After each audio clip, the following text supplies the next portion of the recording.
اس وقت حالات کیا ہیں؟ ہم نے کہا تھا کہ جو آپریشن آپ فاٹا میں کر رہے ہیں، ہم نے اس وقت بھی اس حکمت عملی پہ اعتراض کیا تھا۔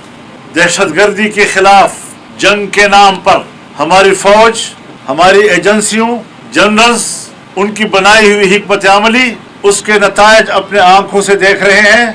عوام مسلح تنظیموں کے رحم و کرم پر ہے، کوئی شخص اپنے ماحول میں محفوظ نہیں، اور یہ معلوم نہیں ہو سکا آج تک کہ ہمارے ادارے واقعی دہشت گردی کے خلاف جنگ لڑ رہے ہیں یا دہشت گردی کے خلاف جنگ کے نام پر وہ قبائلی علاقوں کے معدنی ذخائر پہ قبضہ کر رہے ہیں، وہاں تک رسائی کے لیے اپنا جواز تلاش کرنے کی کوشش کرتے ہیں، وہ اپنا اعتماد بھی کھو بیٹھے۔ اب لوگ نہ فوج کو آپریشن کرنے کی اجازت دے رہے ہیں، نہ اس پر وہ اعتماد کر رہے ہیں۔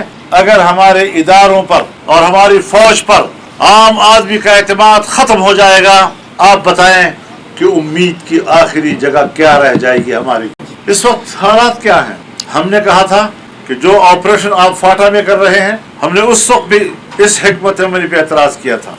دہشت گردی کے خلاف جنگ کے نام پر ہماری فوج، ہماری ایجنسیوں، جنرلز، ان کی بنائی ہوئی حکمت عملی، اس کے نتائج اپنے آنکھوں سے دیکھ رہے ہیں کہ کیا دہشت گردی ختم ہوئی یا اس سے کئی گنا اور زیادہ بڑھ گئی ہے۔ اور مجھے تکلیف ہوتی ہے یہ کہتے ہوئے کہ صوبہ خیبر پختونخوا اور بلوچستان میں ریاستی رٹ ختم ہو چکی ہے۔ عوام مسلح تنظیموں کے رحم و کرم پر ہے، کوئی شخص اپنے ماحول میں محفوظ نہیں، اور یہ معلوم نہیں ہو سکا آج تک کہ ہمارے ادارے واقعی دہشت گردی کے خلاف جنگ لڑ رہے ہیں یا دہشت گردی کے خلاف جنگ کے نام پر وہ قبائلی علاقوں کے معدنی ذخائر پہ قبضہ کر رہے ہیں، وہاں تک رسائی کے لیے اپنا جواز تلاش کرنے کی کوشش کرتے ہیں، وہ اپنا اعتماد بھی کھو بیٹھے۔ اب لوگ نہ فوج کو آپریشن کرنے کی اجازت دے رہے ہیں، نہ اس پر وہ اعتماد کر رہے ہیں۔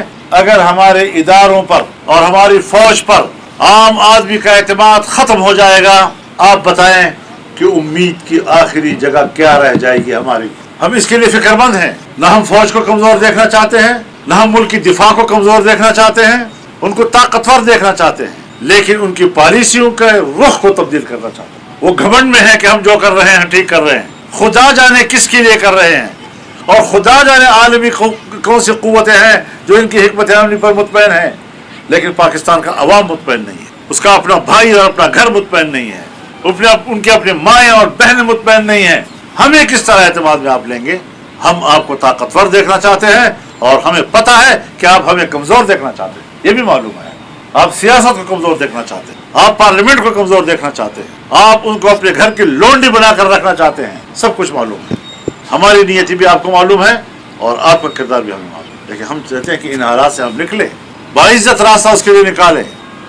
اس کی ذمہ داری جتنی ہمارے اوپر ہے، کہیں زیادہ ان کے اوپر ہے۔ ہم نے افغانستان اور پاکستان کے تعلقات کے بہتر بنانے کے لیے اپنا کردار ادا کیا، اور میں بڑے اعتماد کے ساتھ کہنا چاہتا ہوں، پوری قوم کے سامنے کہنا چاہتا ہوں کہ ہم کامیاب ہو کر واپس لوٹے تھے۔ ہم نے دو ملکوں کے درمیان تمام شعبوں میں تعاون کے راستے کھول دیے تھے، آج اس پر پانی پھیرا جا رہا ہے۔ کیوں؟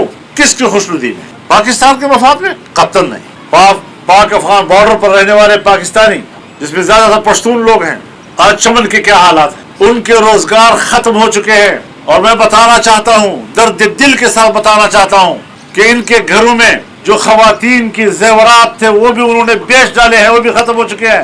اپنے گھروں کے دروازے اور کھڑکیاں بیچ رہے ہیں، اور صبح شام کی روٹی کے لیے انتظام کر رہے ہیں، اور ریاست ہے کہ کوئی متبادل روزگار کا انتظام کیے بغیر ان پر دباؤ ڈال رہی ہے کہ جو ہم کہتے ہیں ماننا پڑے گا، جبکہ یہ چیزیں چلنے والی نہیں۔ انگور اڈا کے لوگ، جو جنوبی وزیرستان کا آخری شہر ہے، بارڈر کا گاؤں ہے، کسی زمانے میں گیا ہوں وہاں، اور مجھے یاد ہے میری رات افغانستان میں تھی اور میرا جلسہ پاکستان میں تھا۔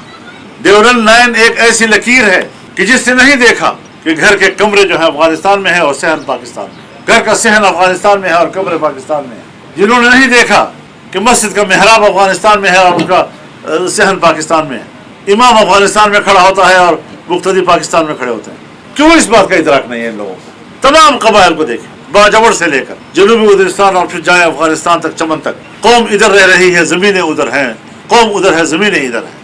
یہ انگریز کی لکیر تھی۔ انگریز کی لکیروں پر آپ ملکوں کو اور ملکوں کے عوام کو اور قوموں کو کس طرح تقسیم کرتے ہیں؟